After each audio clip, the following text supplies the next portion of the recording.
It was Monday morning. Sarah had an important job interview at 9 o'clock. She had prepared everything the night before. Her clothes were ready, her resume was in her bag, she had even practiced answering interview questions. Her alarm was set for 6:30. But Sarah didn't wake up.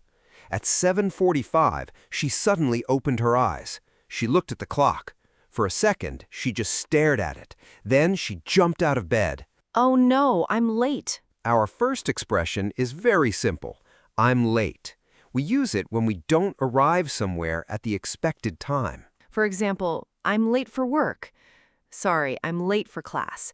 I have to go. I'm late for my appointment. And Sarah definitely had a reason to say it. Sarah quickly got dressed. She didn't have time for breakfast. She grabbed her bag and ran out of her apartment. When she reached the bus stop, she saw her bus pulling away. Wait. But the driver didn't stop. Sarah watched the bus disappear around the corner. She looked at her watch. 7:55. You've got to be kidding me. This expression is perfect when something surprising, frustrating, or unbelievable happens. For example, the store is closed? You've got to be kidding me. You forgot my birthday? You've got to be kidding me. The computer crashed again? You've got to be kidding me. It's much more natural in casual conversation than simply saying, I can't believe this. Sarah reached into her bag to get her phone. Nothing. She checked her jacket. Nothing. She checked her other pocket. Still nothing. Then she remembered. Her phone was sitting on the kitchen table. Oh no, I left my phone at home.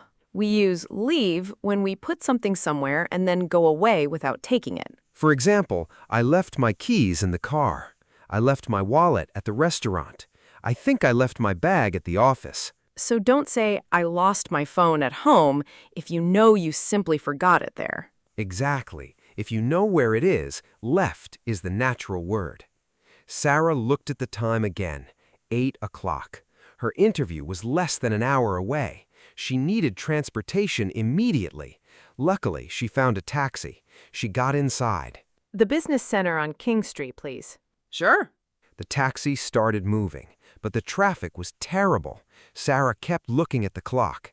8:15, 8:20, 8:25. She started getting nervous. I'm running late.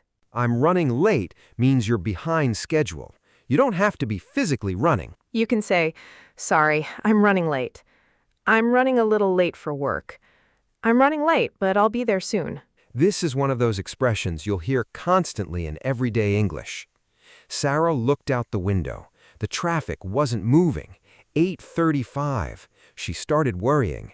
Do you think I'll make it? Here, make it means arrive in time or successfully reach a place. For example, do you think we'll make it before the movie starts? I hope I can make it to the meeting. We left late, but we still made it. So, when you're worried about arriving in time, will I make it is very natural. Finally, the traffic started moving. At 8:47, Sarah reached the building. She paid the taxi and rushed inside.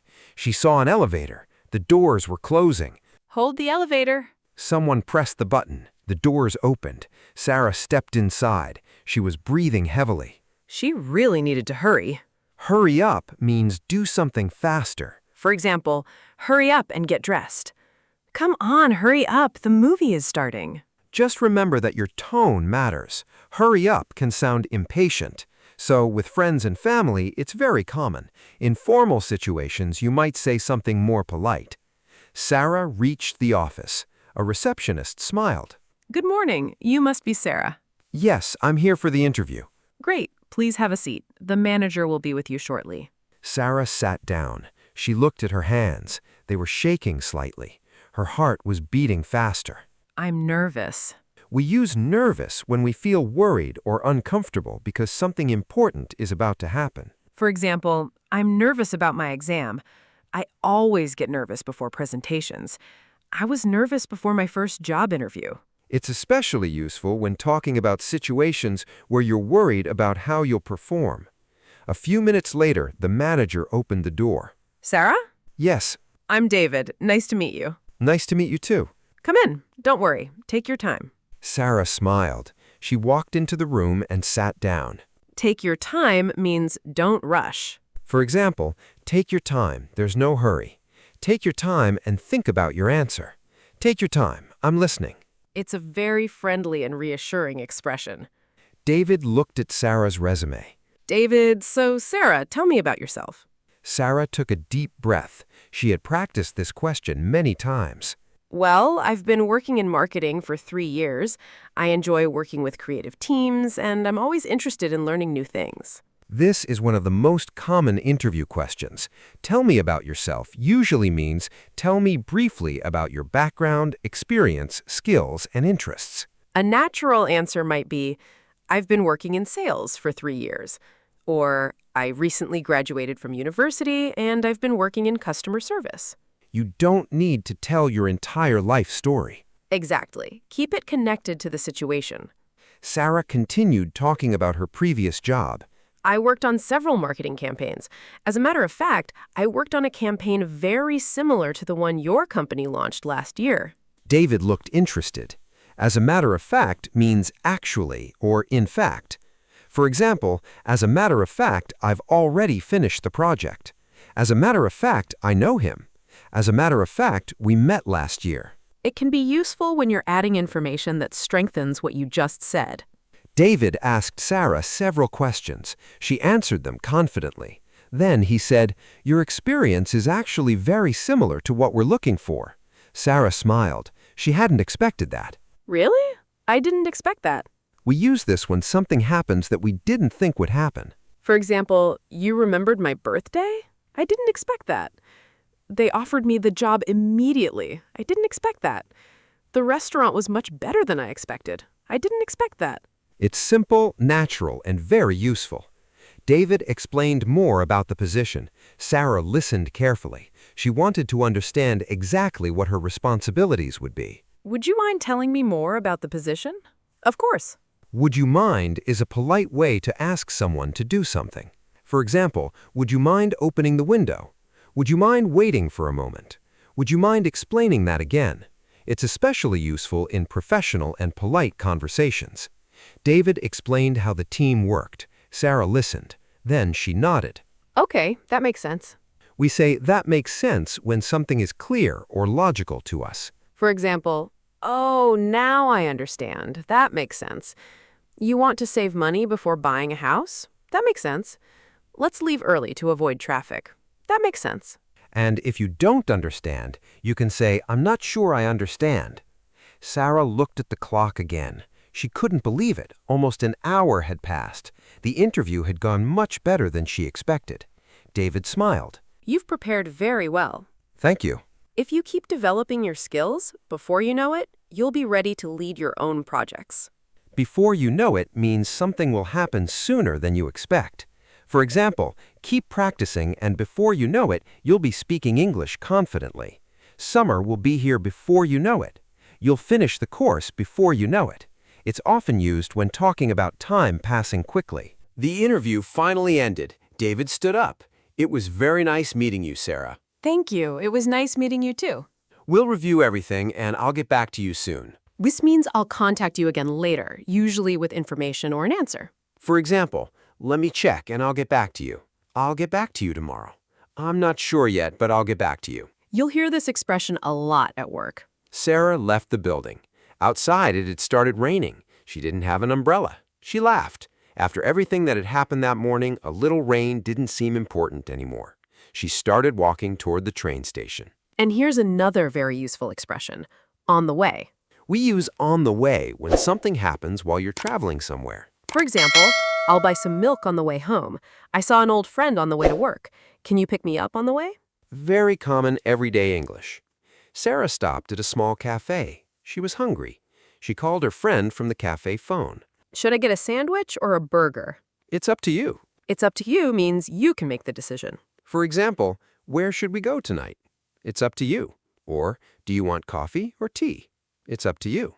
It's a simple way to give someone the choice. Sarah finished her coffee. She thought about the interview. She wasn't sure whether she would get the job. Maybe yes, maybe no. But she reminded herself, you never know. You never know means something is possible even though you don't know what will happen. For example, apply for the job. You never know. Give it a try. You never know what might happen. Maybe he'll call. You never know. It's also a great expression when you're encouraging someone not to give up. The next morning, Sarah finally found her phone on the kitchen table. There were 3 missed calls. One was from the company. Her heart started beating faster. She called back. Hello, this is Sarah. Hi, Sarah. It's David from yesterday's interview. Hi. I wanted to let you know that we'd like to offer you the position. Sarah didn't say anything for a moment. She couldn't believe it. Really? Yes, we were very impressed with you. Sarah smiled. She thought about the terrible morning, the missed bus, the forgotten phone, the traffic, the nerves, and somehow everything had worked out. Workout can mean that a situation ends successfully or in a good way. For example, I was worried about the interview, but everything worked out. We had some problems, but everything worked out in the end. I wasn't sure about moving here, but everything worked out. It's a great expression when a difficult situation eventually has a good result. Sarah looked at the clock. She smiled. The morning that had started so badly had ended with the best news she could have received.